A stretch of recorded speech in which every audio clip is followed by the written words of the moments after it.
प्यारे बच्चों नमस्कार, मैं मनीष शर्मा मैथ के इस लेक्चर में आप सभी का स्वागत करता हूं। तो बच्चों हम चर्चा कर रहे हैं आपके वेक्टर के ऊपर, जिसमें प्रीवियस लेक्चर में मैंने आपको ये बताया था कि जो वेक्टर ट्रिपल प्रोडक्ट है वो क्या होता है। आज बच्चों उससे रिलेटेड एक बढ़िया सा एक क्वेश्चन करते हैं और फिर आगे कुछ नई चीज़ों को आज हम पढ़ेंगे। तो बच्चों आपकी बुक का ही एक एग्जाम्पल है आज, एग्जाम्पल नंबर 33, जो लास्ट एग्जाम्पल है। क्वेश्चन को ध्यान से समझना है। इसको आपको दिया गया है कि ए cross B, B cross C और सी क्रॉस ए। यहाँ पे दिया आपको ए क्रॉस बी, फिर है बी क्रॉस सी और फिर है सी क्रॉस ए, कुछ ऐसा। और इक्वल में आपको प्रूव करना है, सिद्ध करना है ए बी सी का स्क्वायर। क्या सिद्ध करना है? ए बी सी का जो आपका स्केलर ट्रिपल प्रोडक्ट है उसका स्क्वायर। तो यहाँ पे एक बार कंफ्यूज होने की जरूरत नहीं है। मैं एक काम करता हूँ, आपके लिए थोड़ा सा इजी कर लेते हैं इसको। ए क्रॉस बी को एक बार हम मान लेते हैं पी वेक्टर, ठीक है। बी क्रॉस सी को स्टूडेंट हम मान लेते हैं U vector, and C cross A को एक बार मैं मान लेता हूँ आर वेक्टर। इसको कैपिटल ले लीजिए, ठीक है। एक बार सिर्फ हम मान के चल रहे हैं क्योंकि हमने जो प्रोसेस अभी तक पढ़ी हुई है उसके अकॉर्डिंग बनाना है इसको। तो ये क्या बन जाएगा? पी डॉट, सॉरी पहले इसको सीधा लिखेंगे, पी क्यू आर, ठीक है। तो ये क्या हो जाएगा? P dot Q cross R, ठीक है स्टूडेंट। इतनी बात समझ आ गई होगी। आपको क्या करना है? P dot Q cross R करना है। तो अब थोड़ा सा ध्यान से समझिए। तो मैं क्या करूँगा, यहाँ पे एक एक वैल्यू पुट करूँगा। सबसे पहले मैं पता करूँगा क्यू क्रॉस आर का। ये क्यू और आर लिखने का सिर्फ एक ही रीजन है कि आपको ये आसानी से समझ आ जाए भी हम करना क्या चाहते हैं, ठीक है। तो जो क्यू क्रॉस आर है, एक बार मैं क्यू को तो क्यू की जगह ही लिखूँगा, क्यू को एक बार मैं नहीं छेड़ रहा हूँ, मैं सिर्फ आर की वैल्यू रख रहा हूँ यहाँ पे सी क्रॉस ए, ठीक है। मैंने क्या किया? आर की वैल्यू रख दी। तो जो प्रीवियस लेक्चर में आपको scalar triple sorry vector triple product बताया था उसकी कंडीशन याद होगी। मैं यहाँ पे एक बार साइड में दोबारा लिख देता हूँ। यदि कुछ ऐसा था, A cross B cross C को हम लिखते हैं ए डॉट सी सॉरी बच्चों, B bar minus A dot B C bar. कुछ इस प्रोसेस के अंदर इसको लिखा जाता है, ठीक है। तो अब इसे मैं लिखूंगा तो ये क्या आएगा वो देखिए, क्यू डॉट ए सी बाहर माइनस क्यू डॉट सी ए बार। यही रूल लगेगा या नहीं लगेगा? ठीक है। अब मैं क्या करूँगा, मैं Q का मान रखूँगा, यानी मैं Q की वैल्यू पुट कर दूंगा इसके अंदर। तो Q क्या है? मैंने माना था Q को B क्रॉस C, तो हो जाएगा B cross C dot A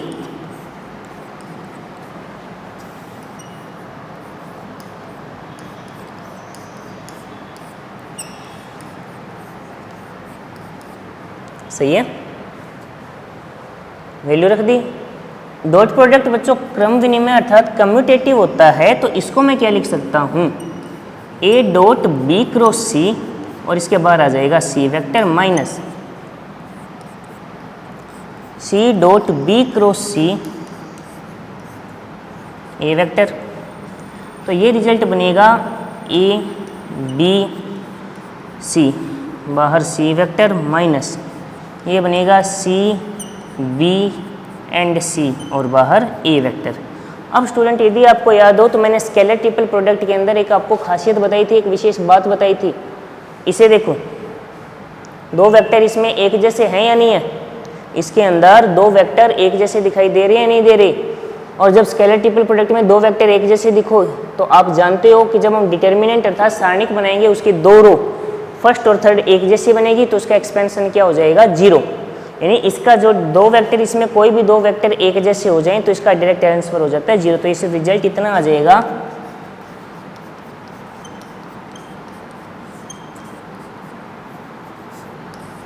ठीक है, ए vector, B vector, C vector और ये आ गया सी वेक्टर। स्टूडेंट ये मेरे पास वैल्यू आई है क्यू क्रॉस आर की। किसकी वैल्यू आई है? क्यू क्रॉस आर की। तो जो P dot Q cross R है, अब मैं सबकी वैल्यू पुट कर देता हूँ। मैं क्या करता हूँ, यहाँ सबकी वैल्यू पुट कर देता हूँ। तो जो P है वो मैंने माना था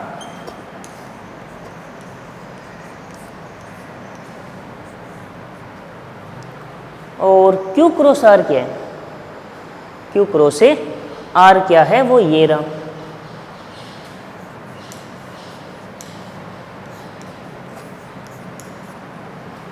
अब स्टूडेंट आप ये देखिए, आपको मेरा बताया हुआ है कि जो डॉट प्रोडक्ट होता है वो होता है हमेशा वेक्टर के बीच, स्केलर और वेक्टर के बीच डॉट नहीं लगता। और आप देख सकते हो कि ये जो वैल्यू है ये स्केलर है, अदिश राशि है, तो इसको बाहर निकाल लो। क्या अंदर आ जाएगा? A cross B. और यदि आपको रूल याद हो तो इसे लिखा जा सकता है ए बी सी। तो ये हो जाएगा ए vector, B vector, C vector का होल स्क्वायर, जो आपको सिद्ध करना है। आराम से बच्चों इसको देख लीजिए, कोई डाउट है तो बताइए।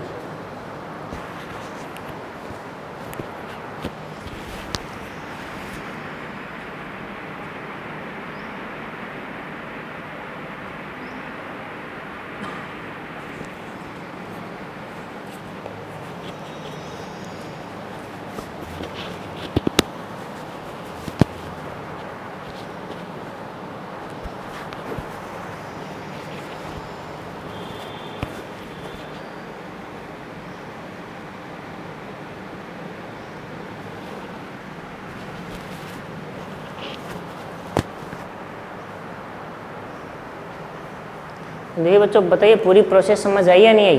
कोई टफ है तो बताइए। भाई यदि आप स्टार्टिंग से देखोगे तो आपको क्वेश्चन जरूर ये कठिन लगेगा, लेकिन यदि आप एक जो प्रोसेस है उसके अकॉर्डिंग चलते हो, आपको सिर्फ पी वेक्टर क्यों माना यहाँ पे क्यों? तो स्टूडेंट हम सब जानते हैं दो वेक्टर का क्रॉस प्रोडक्ट भी अपने आप में एक वेक्टर ही होता है। दो वेक्टर का क्रॉस प्रोडक्ट एक वेक्टर को रिप्रेजेंट करता है, और जो स्केलर ट्रिपल प्रोडक्ट है वो एक स्केलर वैल्यू, एक अदिश राशि को रिप्रेजेंट करता है। इसलिए इसको मैंने बाहर निकाल लिया, क्योंकि जो डॉट साइन है वो दो वेक्टर के बीच ही लगता है। ठीक है, तो जहाँ पे वेक्टर बने वहाँ पे बना लो, बाकी बाहर निकाल दो। ठीक है, तो जो नेक्स्ट आगे बढ़ते हैं, तो उसके अंदर आज जो हमारा टॉपिक रहेगा वो रहेगा रेसिप्रोकल ऑफ वेक्टर। यानी किसी वेक्टर का रेसिप्रोकल अर्थात व्युत्क्रम क्या होता है?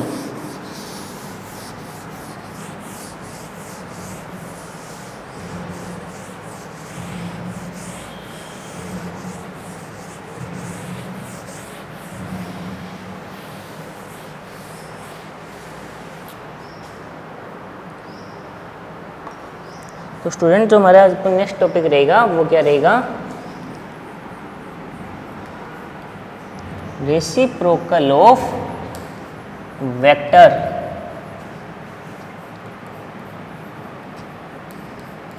सदिशों का या सदिश का व्युत्क्रम।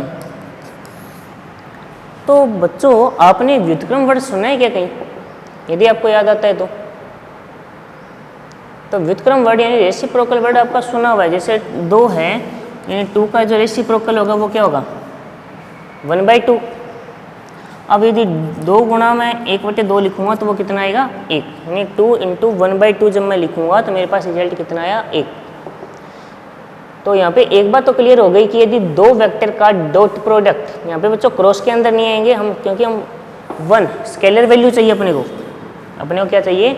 Scalar value. तो हम डॉट प्रोडक्ट के केस में रहेंगे। हम कौन से केस में रहेंगे? डॉट प्रोडक्ट के केस में रहेंगे। तो हमें एक ऐसा वेक्टर चाहिए जिन दो का डॉट प्रोडक्ट क्या हो? 1 हो, तो वो एक दूसरे के क्या हो जाएंगे? रेसिप्रोकल अर्थात व्युत्क्रम हो जाएंगे। तो इसको अब समझिए आप, यानी माना ए वेक्टर, बी वेक्टर और सी वेक्टर की व्युत्क्रम ए डैश वेक्टर है, B dash vector and C dash vector है। तो ये व्युत्क्रम होने का रिजल्ट ये हो जाएगा स्टूडेंट कि A vector dot A dash vector और इन सब का ये जो डॉट प्रोडक्ट है वो कितना होगा। यदि एक होगा तो स्टूडेंट इस वेक्टर को क्या बोला जाएगा कि रेसिप्रोकल ऑफ वेक्टर। अब बात आती है कि इसको ज्ञात कैसे किया जाए, प्रॉब्लम तो आ गई। तो जो स्केलर ट्रिपल प्रोडक्ट पे आई थी, मैं एक चीज़ लिख रहा हूँ, ध्यान से सुनिए।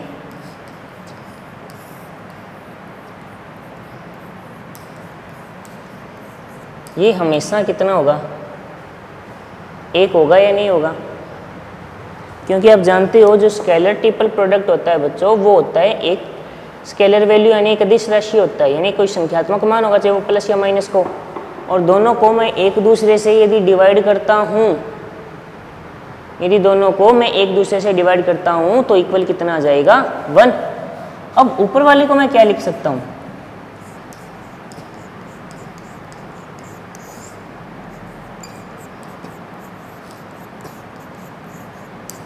वन आ जाएगा। अब इसको क्या ऐसे लिखा जा सकता है क्या,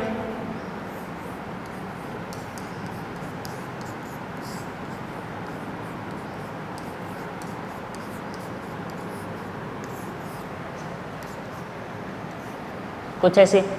अब आपको सर ऐसा क्यों लिखा, तो स्टूडेंट आप जानते हो ये जो नीचे वाली वैल्यू है वो तो एक स्केलर वैल्यू यानी एक अदिश राशि है, तो इसको यदि हम बाहर भी रखें तो क्वेश्चन पे इसका कोई इफेक्ट नहीं होगा। तो जो मेन वेक्टर है वो क्या आपका बी क्रॉस ए सी। तो यानी यहाँ से एक बात स्पष्ट हो गई कि ए वेक्टर का इसके साथ जो डॉट प्रोडक्ट है वो कितना आपको दे रहा है 1, यानी जो ए डैश होगा वो हो जाएगा बी क्रॉस सी अपॉन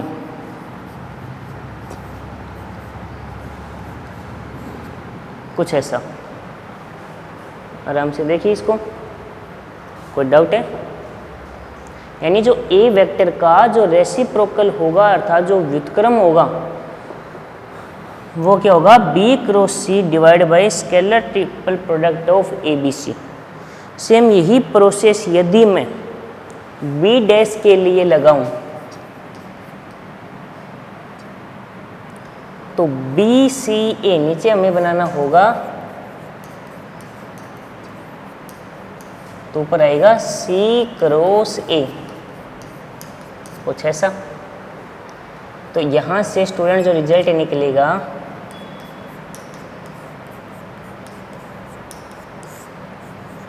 नीचे वाले को ए बी सी भी लिखा जा सकता है, कोई दिक्कत नहीं है यहाँ पे। तो सेम सी डैश हो जाएगा A cross B C A B.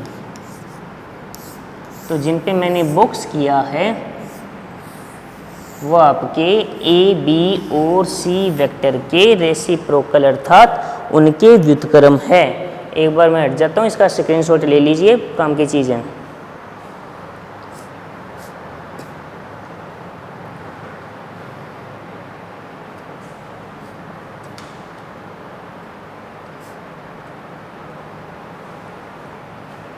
ले लिया होगा तो बस समझ आ गई बच्चों, कोई डाउट नहीं होना चाहिए। अब तो सिंपल सी बात है कि यदि दो वेक्टर का डॉट प्रोडक्ट 1 हो तो सिंपल सा अर्थ ये हो जाएगा कि वो दोनों एक दूसरे के रेसिप्रोकल अर्थात व्युत्क्रम है।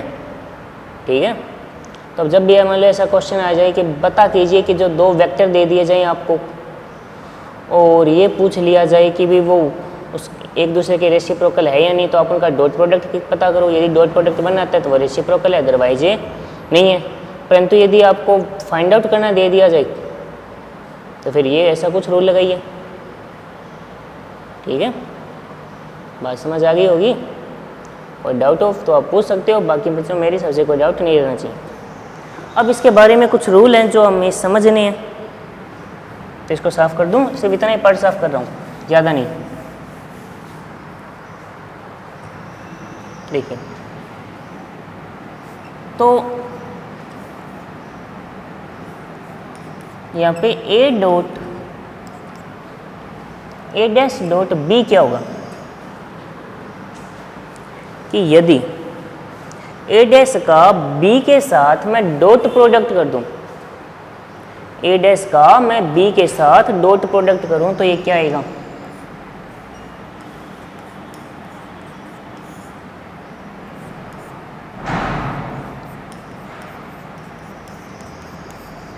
डॉट बी, तो ऊपर क्या लिखा जाएगा,